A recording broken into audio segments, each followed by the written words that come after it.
بسم الله الرحمن الرحيم والفجر وليال عشر والشفع والوتر والليل إذا يسر هل في ذلك قسم لذي حجر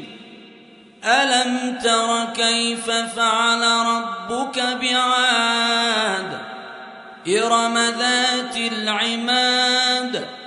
التي لم يخلق مثلها في البلاد وثمود الذين جابوا الصخر بالواد وفرعون ذي الأوتاد الذين طغوا في البلاد فأكثروا فيها الفساد فصب عليهم ربك سوط عذاب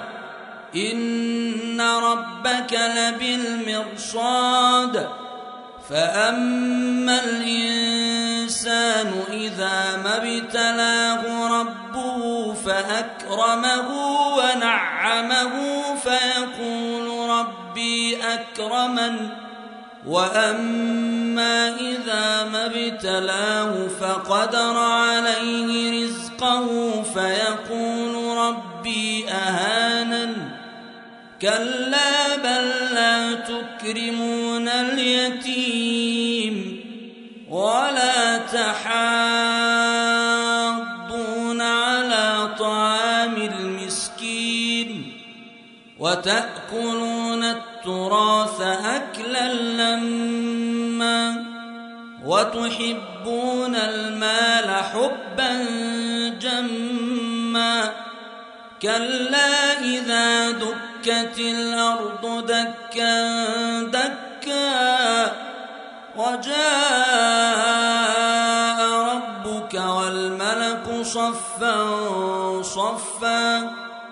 وجيء يومئذ بجهنم يومئذ يتذكر الإنسان وأنى له الذكرى يقول يا ليتني قدمت لحياتي فيومئذ لا يعذب عذابه أحد ولا يوثق وثاقه أحد يا أيتها النفس المطمئنة ارجعي إلى ربك راضية مرضية فادخلي في عبادي وادخلي جنتي